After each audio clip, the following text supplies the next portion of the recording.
नमस्कार दोस्तों, स्वागत है आप सभी का आपके अपने प्यारे मल्टीपर्पज़ चैनल परीक्षा निकेतन आज यूनिक जर्नी ऑफ डेस्टिनेशन में।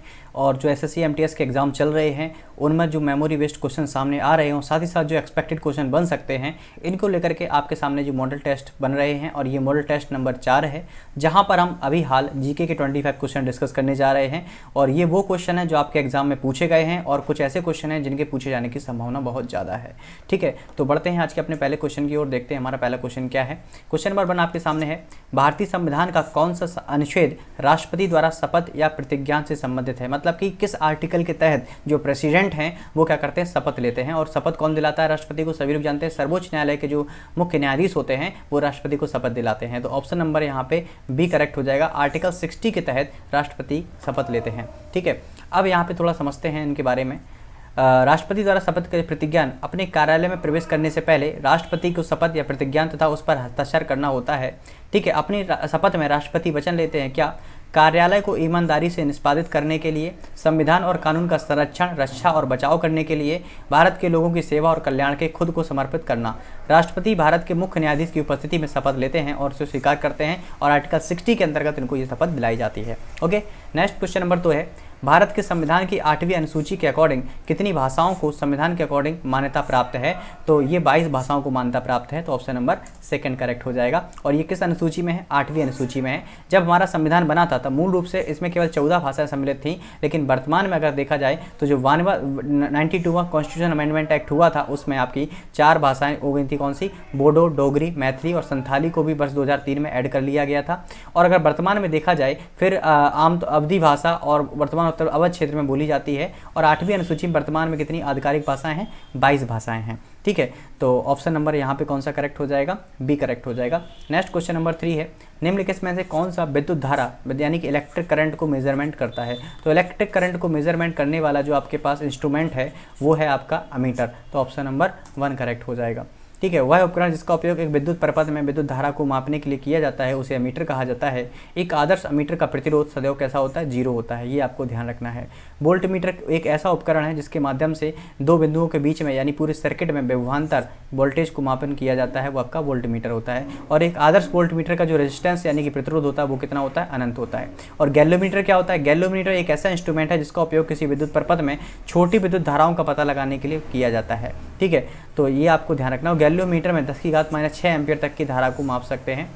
और हम एक गैल्वेनोमीटर को उसके समानांतर एक शंट जोड़कर उसे अमीटर में कन्वर्ट कर सकते हैं। तो क्वेश्चन ये बन सकता है कि गैल्वेनोमीटर में हम क्या जोड़ दें, मतलब कोई एक शंट किस तरीके से जोड़ दें कि वो अमीटर में कन्वर्ट हो जाए। तो समानांतर क्रम में जोड़ा जाता है। ठीक है, शंट क्या होता है, एक छोटा सा तार होता है जिसमें जो आपका रेजिस्टेंस होता है बहुत कम होता है। ठीक है, और गैल्वेनोमीटर को उसको अगर हम श्रेणी क्रम में जोड़ दें, ठीक है, तो वो बहुत ही उच्च प्रतिरोध को जोड़कर तो वो किस में कन्वर्ट हो जाएगा, वोल्ट मीटर में कन्वर्ट हो जाएगा। तो सीधा आपको ध्यान रखना है कि गैल्वेनोमीटर में अगर आप कोई छोटा सा रेजिस्टेंस जोड़ते हैं तो अमीटर में बदल जाता है, और गैल्वेनोमीटर में अगर हम हाई वोल्टेज का रेजिस्टेंस जोड़ते हैं तो वो वोल्ट मीटर में कन्वर्ट हो जाता है। ठीक है दोस्तों, तो ये क्वेश्चन नंबर 3 था। बढ़ते हैं क्वेश्चन नंबर 4 पर। इब्राहिम लोदी का जो मकबरा है वो कहाँ पर स्थित है, आपको बताना है। तो कोई मुझे बताएगा इब्राहिम लोदी का मकबरा कहाँ स्थित है। वो आपका स्थित है पानीपत में। तो ऑप्शन नंबर 2 करेक्ट हो जाएगा। इब्राहिम खान लोदी का मकबरा पानीपत नगर निगम द्वारा बनाए गए एक उद्यान में स्थित है। यह मकबरा सूफी संत बू अली शाह की दरगाह के करीब तहसील कार्यालय के पास स्थित है। 21 अप्रैल 1526 को मुगल बादशाह बाबर के खिलाफ लड़ते हुए पानीपत की पहली लड़ाई के दौरान वह हार गया था, इब्राहिम लोदी। और पानीपत की पहली लड़ाई 20 अप्रैल 1526 को बाबर और लोदी वंश की आक्रमणकारी सेना के बीच लड़ी गई थी। यह उत्तर भारत में हुआ और मुगल साम्राज्य की शुरुआत और दिल्ली सल्तनत के अंत को चिन्हित किया। यह भारतीय उपमहाद्वीप की उन शुरुआती लड़ाइयों में से एक थी जिसे गन पाउडर, आग्नेय अस्त्र व पैदल सेना का उपयोग किया गया था। इस लड़ाई को मुगलों द्वारा पेश किया गया था। ये भी आपको ध्यान रखना है, बाबर और इब्राहिम लोदी के बीच हुई थी। ठीक है, और इब्राहिम लोदी इसमें हार गया था और यहीं से मुगल शासन की शुरुआत होती है। ठीक, तो ये क्वेश्चन नंबर 4 का डिस्कशन था। बढ़ते हैं क्वेश्चन नंबर 5 की ओर। तत्वबोधिनी सभा, जो तत्वबोधिनी सभा है, इसकी स्थापना कब और किसके द्वारा की गई थी। इसकी स्थापना 1839 में देवेंद्रनाथ टैगोर के द्वारा की गई थी। तो ऑप्शन नंबर 1 करेक्ट है। 6 अक्टूबर 1839 को देवेंद्रनाथ ने तत्वरंजनी सभा की स्थापना की, जिसका नाम बदलकर तत्वबोधिनी सभा कर दिया गया। इस सभा का मुख्य उद्देश्य क्या था, वेदांत और उपनिषदों पर आधारित हिंदू धर्म के तर्क संगत और मानवतावादी जो रूप हैं उनको बढ़ावा दिया जाए। ठीक है, और इसकी स्थापना कहाँ पर हुई थी, कलकत्ता में हुई थी। ठीक है, और यह हिंदू और भारतीय समाज सुधारक ब्रह्म समाज का एक समूह था। 1828 में राजा राम मोहन राय ने ब्रह्म समाज की स्थापना की थी। ये भी आपको ध्यान रखना है। देवेंद्रनाथ टैगोर ने ब्रह्म धर्म के रूप में एक मूल पाठ का अनुपालन किया। ओके, तो ये क्वेश्चन नंबर 5 था। नेक्स्ट क्वेश्चन नंबर 6 है, अंग्रेजों ने किस समय भारत में अंग्रेजी भाषा को शिक्षा का माध्यम बनाया, यानी कि जो इंग्लिश लैंग्वेज एजुकेशन का मीडियम कब बनी, 1835 में बनी। तो ऑप्शन नंबर 1 करेक्ट हो जाएगा। 1835 का जो मैकाले का घोषणा पत्र आया था, या मैकाले का जो विवरण पत्र आया था, उसमें क्या कहा गया कि भारत के सरकारी स्कूलों और कॉलेजों में शिक्षा का जो माध्यम होगा वो अंग्रेजी होगा। और लॉर्ड विलियम बेंटिक 1835 के मैकाले के विवरण पत्र के दौरान भारत के गवर्नर जनरल थे। तो क्वेश्चन ये बन सकता है कि जब 1835 का मैकाले का विवरण पत्र आया, उस समय भारत के गवर्नर जनरल कौन थे? विलियम बेंटिक थे। भारत में शिक्षा के लिए पश्चिमी अवधारणाओं की शुरुआत में मैकाले की प्रमुख भूमिका है।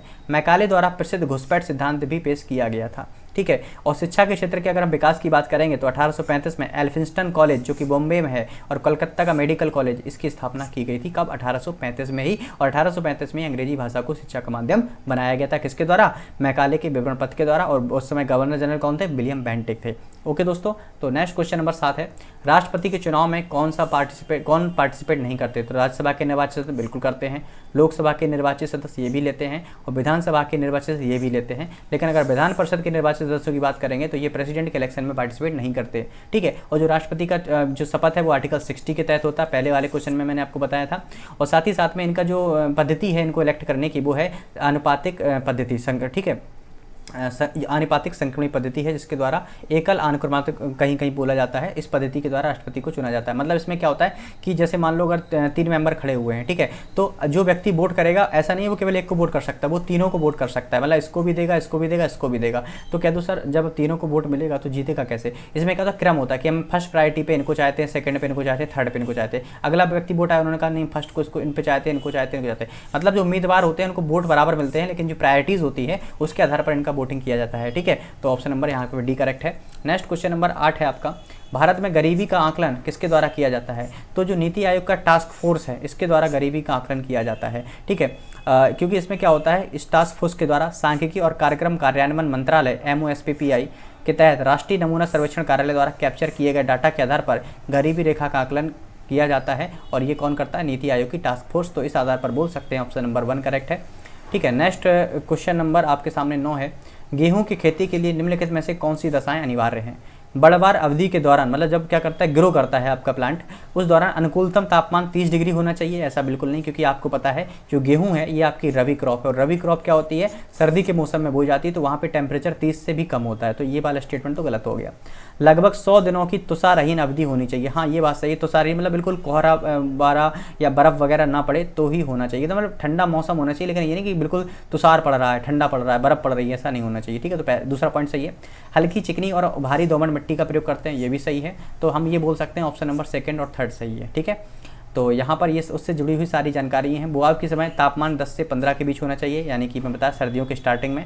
और कटाई के समय 21 से 26 डिग्री होना चाहिए, यानी इसको मार्च अप्रैल में काट लिया जाता है। और 100 दिनों की ठंड से मुक्त अवधि की आवश्यकता होती है, तो ये भी मैंने आपको बताया। तो 2 और 3 ऑप्शन करेक्ट हो जाएगा, ठीक है। और ये किस में आता है? रबी क्रॉप में आता है।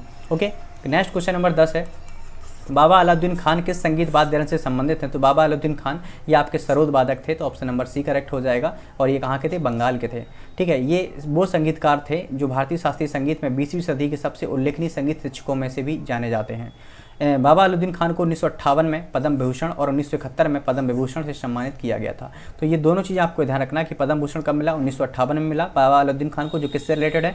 सरोद वादक है। और 1971 में इनको पद्म विभूषण से सम्मानित किया गया। अगर हम कुछ उल्लेखनीय सितार वादकों की बात करें तो आपके क्वेश्चन ये बन रहे हैं, सितार वादक बन रहे हैं, ठीक है, या जो भी जिस फील्ड से जुड़ा हुआ उनसे क्वेश्चन बन रहे हैं, तबला वादक बन रहे हैं, इसराज वादक बन रहे हैं, तो ये आपको ध्यान रखना है।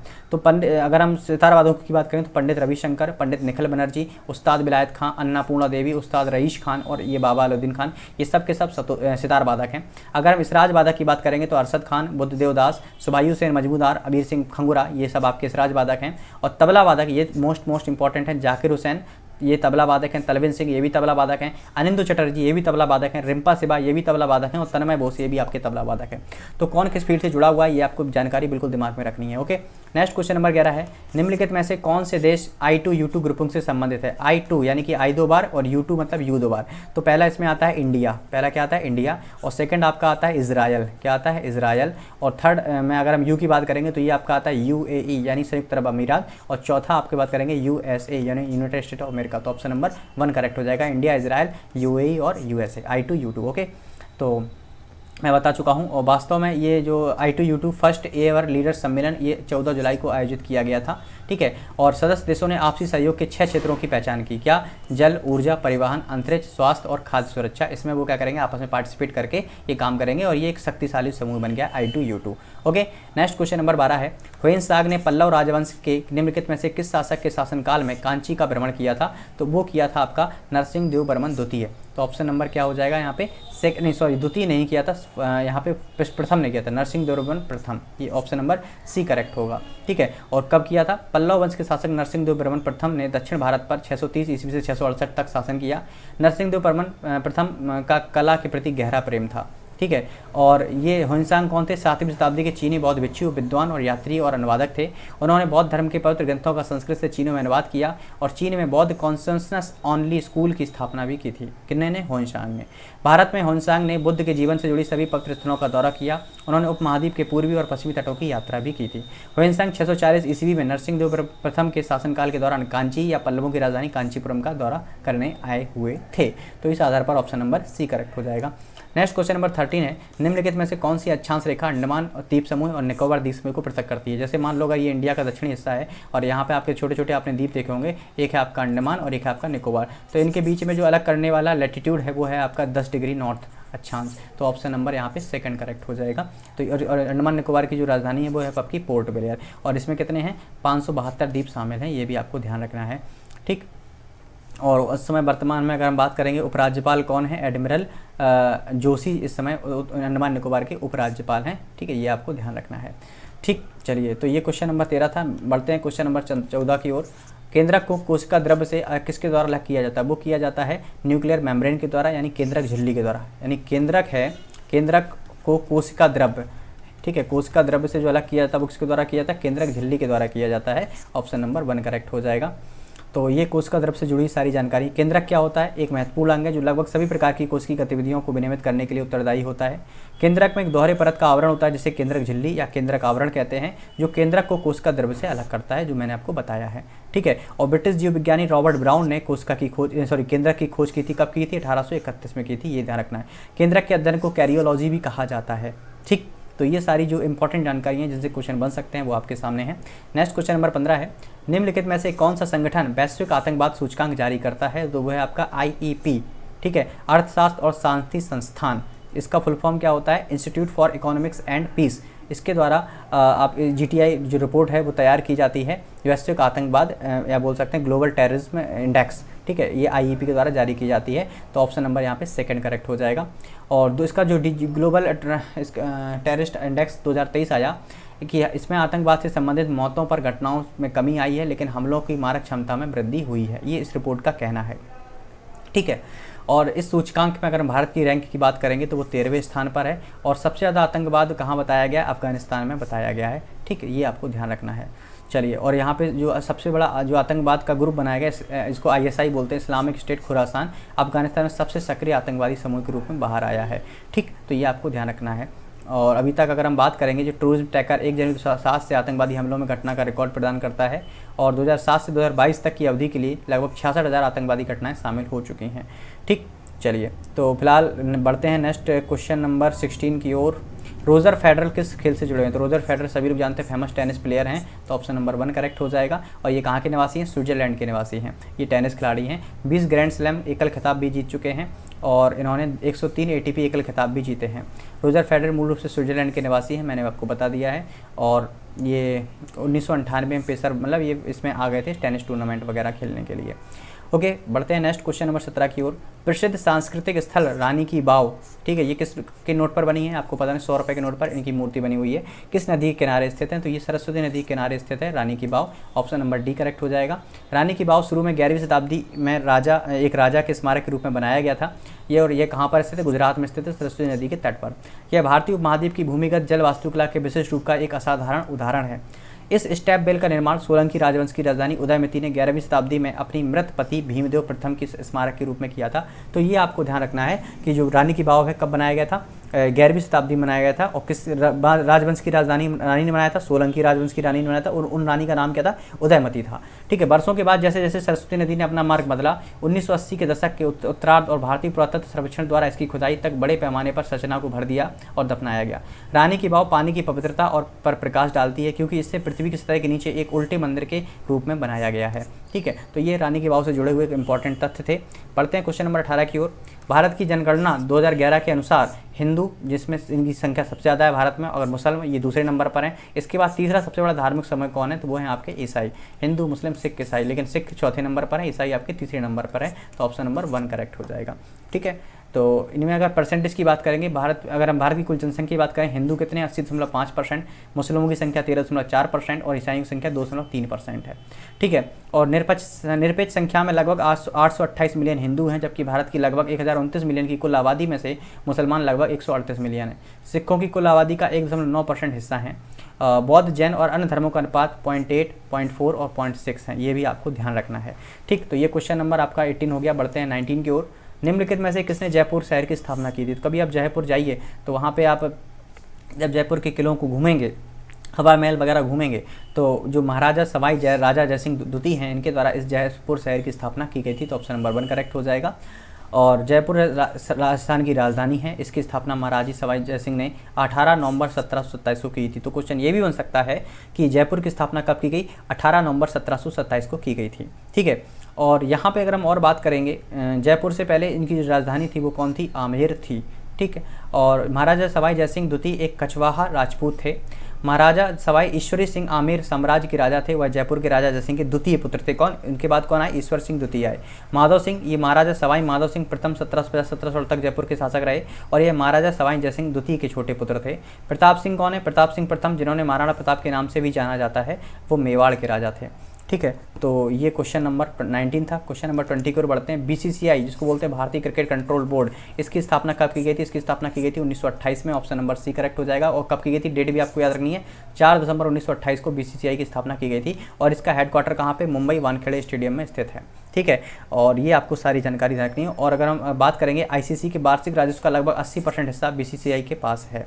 ठीक, चलिए नेक्स्ट क्वेश्चन नंबर 21 है। अंग्रेज़ों ने बंगाल को विभाजित करने का क्या कारण दिया था? मतलब आपको पता है 1905 में बंगाल का विभाजन हुआ था, 1906 में आपकी मुस्लिम लीग की स्थापना हुई थी। तो जब बंगाल का विभाजन हुआ था, इन्होंने पूर्वी बंगाल और पश्चिम बंगाल में बंगाल को डिवाइड कर दिया था, यानी डिवाइड एंड रूल इनकी पॉलिसी थी। लेकिन उन्होंने रीजन क्या बताया था कि प्रशासन आसान हो जाएगा, मतलब कि हिंदू मुस्लिमों को अलग कर दिया जाए, और रीजन ये बताया था कि प्रशासनिक सुविधा के कारण हम इनको अलग कर रहे हैं, लेकिन वास्तव में वो डिवाइड एंड रूल पॉलिसी का यूज कर रहे थे। तो ऑप्शन नंबर सी इसका करेक्ट हो जाएगा। और कब हुई थी इसकी घोषणा? 19 जुलाई 1905 को हुई थी। किस समय? उस समय वायसराय कौन थे? लॉर्ड कर्जन उस समय वायसराय थे। ठीक है, और बंगाल विभाजन 16 अक्टूबर 1905 को लागू किया। घोषणा की थी 19 जुलाई 1905 को, लेकिन बंगाल विभाजन कब हुआ? 16 अक्टूबर 1905 को हुआ। ठीक है, लागू। और इसके विभाजन के विरोध में स्वदेशी आंदोलन चलाया गया था, ये आपको ध्यान रखना। रक्षाबंधन का समारोह 16 अक्टूबर 1905 को मनाया गया, और पूरे बंगाल में राष्ट्रीय शोक दिन घोषित किया गया था। ठीक, चलिए तो ये क्वेश्चन नंबर आपका 21 हो गया। 22 की ओर देखते हैं। राउत नाचा जो नृत्य है, ये किस राज्य से संबंधित है? ये आपका छत्तीसगढ़ का लोक नृत्य है। तो ऑप्शन नंबर डी करेक्ट हो जाएगा। यादव या यदुवंशियों द्वारा ये जो नृत्य है काफ़ी फेमस है। यह जाति खुद को कृष्ण का वंशज मानती है। यह नृत्य कृष्ण के नृत्य या रासलीला से काफ़ी मिलता जुलता नृत्य है, जिसको बोलते हैं राउत नाचा नृत्य, और ये स्पेशली छत्तीसगढ़ में मनाया जाता है। तो ये आपको ध्यान रखना है। ऑप्शन नंबर इसका डी करेक्ट हो जाएगा। तो ये क्वेश्चन नंबर 22 था। बढ़ते हैं क्वेश्चन नंबर 23 की ओर। भारत में जनगणना आमतौर पर कितने वर्षों में होती है? 10 वर्षों में होती है, और पहली बार जनगणना की गई थी 1872 में की गई थी। लेकिन अगर क्रम तरीके से, ये जो 1872 में की गई थी मायो के समय में की गई थी, लॉर्ड मायो। फिर क्रम से अगर बात की जाए तो 1881 से लगातार हर 10 वर्ष में जनगणना की जा रही है। तो ऑप्शन नंबर सी करेक्ट है। और पिछली बारी जनगणना कब हुई थी? वर्ष 2011 में हुई थी। ठीक है, और ये आपको ध्यान रखना है। और पहली समकालीन जनगणना 1881 में हुई थी, ये आपको ध्यान रखना है। और 2011 की जनगणना के अनुसार भारत की आबादी लगभग 121 करोड़ है। ठीक, नेक्स्ट क्वेश्चन नंबर 24 है आपके सामने। नवरोज उत्सव किसके साथ जुड़ा हुआ है? तो ये पारसी नव वर्ष का जो है उसके साथ जुड़ा हुआ है, Navroz festival. Option number second correct हो जाएगा। ठीक है, ईरानी कैलेंडर की शुरुआत मानी जाती है, और यह परंपरा लगभग 3000 वर्ष पहले शुरू हुई थी, और दुनिया भर के पारसी समुदाय द्वारा देखी जाती है। ठीक है, और यहाँ पे कुछ फेमस फेस्टिवल दिए गए, उनके बारे में आप जान लीजिएगा। इस दिन को फारसी राजा जमशेद के बाद जमशेद-ई-नूरेज के नाम से भी जाना जाता है, जिन्होंने पारसी कैलेंडर पेश किया था। बलबन पहले व्यक्ति थे जिन्होंने नौरोज के प्रसिद्ध फारसी महोत्सव की शुरुआत की थी। जो गुड़ी पड़वा और जो उगादी फेस्टिवल है, ये त्यौहार कर्नाटक, आंध्र प्रदेश और महाराष्ट्र सहित दक्षिण क्षेत्र में लोगों के द्वारा मनाया जाता है। चेटी चंड ये सिंधी नववर्ष के रूप में मनाया जाता है, और जो नवरे है ये कश्मीर में मनाया जाता है, ठीक है। और जो नवरोज है ये ईरानी कैलेंडर के अकॉर्डिंग मनाया जाता है, तो इसको पारसी नववर्ष भी कहा जाता है। ऑप्शन नंबर सेकंड करेक्ट हो जाएगा, ठीक है दोस्तों। नेक्स्ट क्वेश्चन नंबर 25 है, शीतल पेयजल में निम्नलिखित में से कौन सी गैस दबाव की, जैसे आप जो कोल्ड ड्रिंक्स पीते हैं, शीतल पेयजल का मतलब क्या था, कोल्ड ड्रिंक्स, कोको कोला, ये जितनी भी आप कोल्ड ड्रिंक्स पीते हैं इनमें क्या होता है, कार्बन डाइऑक्साइड होती है, वो भी कंप्रेस फॉर्म में। जैसे आप इनको अगर बोतल को सेक करते हैं, हिलाते हैं, तो उसके बाद अचानक से जो फेना के रूप में बाहर निकलता है, ये कंप्रेस्ड कार्बन डाइऑक्साइड गैस होती है। तो ऑप्शन नंबर सी करेक्ट हो जाएगा, ठीक है। ये उससे जुड़ी सारी जानकारी आप इनको भी देख सकते हैं। और ऑक्सीजन का जो एटॉमिक नंबर होता है वो कितना है, 8 है, और कार्बन का एटॉमिक नंबर कितना है, 6 है, ठीक है। तो दोस्तों ये हमने 25 क्वेश्चन आपके सामने रखे हैं, और ये वो क्वेश्चन हैं जिनसे आधे क्वेश्चन से ज़्यादा आपके रिपीटेड हैं, और आधे से ज़्यादा क्वेश्चन वो हैं जिनके बनने की संभावना बहुत ज़्यादा है। इस प्रकार के प्रैक्टिस आपके सामने आते रहेंगे। आप वीडियो को लाइक करें, और आपको अगर मेरी मेहनत पसंद आ रही है तो चैनल को जरूर सब्सक्राइब करें। मिलते हैं हम लोग नेक्स्ट प्रैक्टिस सेशन में। तो ये हमारा जीके का था, अगला प्रैक्टिस सेशन आपका इंग्लिश का होगा, जहाँ पे इंग्लिश का मॉडल पेपर आपके सामने लाने वाले हैं। तो वेट कीजिए, जल्दी ही आपके सामने आएंगे। Take care, bye bye.